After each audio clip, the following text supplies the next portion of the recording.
अस्सलाम वालेकुम व्यूअर्स, उम्मीद करता हूँ आप सब खैरियत से होंगे। आज मैं आपको एक कहानी सुनाने जा रहा हूँ और आज की कहानी मेरे को छू लेने वाली, सबक आमोज और ईमान जगाने वाली है।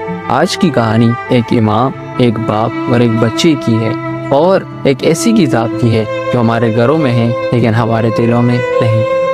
तो चलें शुरू करते हैं। एक छोटे से गांव में एक शख्स अपनी नेकनियती, मेहमान नवाजी और मजहब से मोहब्बत की वजह से जाना जाता था। वो अक्सर मस्जिद के इमाम को अपना रहनुमा समझते हुए उनका एहतराम किया करता था। एक दिन उस शख्स ने इमाम साहब को अपने घर पर दावत दी। इमाम साहब सादा तबीयत के मालिक, खुश अखलाक और दीनदार थे।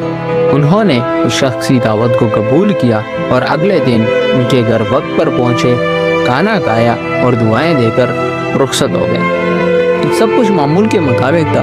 कुछ वक्त गुजरने के बाद उस शख्स का बेटा परेशानी में बाप के पास आता है और कहता है कि जो पैसे मैंने सोफे पर रखे हुए थे वो गायब है। घर पर तो कोई आया ही नहीं सिवाय इमाम साहब के। बाप ने गुस्से से जवाब दिया, चुप करो, तुम इमाम साहब पर शक कर रहे हो। इमाम साहब पर शक करना गुनाह है, वो ऐसा कर ही नहीं सकते और मैं उससे पूछना भी बेअदबी समझता हूँ।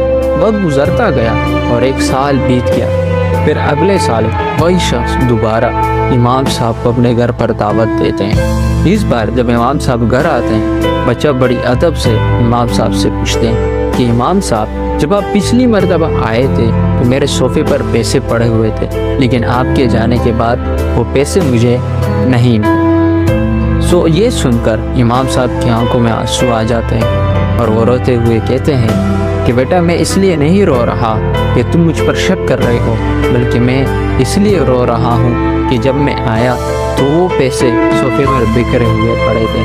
मैंने उन पैसों को जमा किया और आपके कमरे में रखे हुए कुरान मजीद में रख दिया। मैंने सोचा कि आप रोज़ाना कुरान मजीद खोलोगे तो आपको पैसे वहाँ से मिल जाएंगे, लेकिन अफसोस एक साल गुजर गया लेकिन आपने कुरान मजीद नहीं खोला। बच्चा जाता है, कुरान मजीद खोलता है और वो पैसे कुरान मजीद में पड़े हुए। दोस्तों, सोचने की बात है, क्या हमारे घरों को कुरान भी सिर्फ हमारी की सुन्नत, या हमने आखिरी बार उसे कब खोला? कुरान सिर्फ बरकत के लिए नहीं, हिदायत के लिए नाज़िल हुआ है। रोज़ खोलो, रोज़ पढ़ो और रोज़ समझो।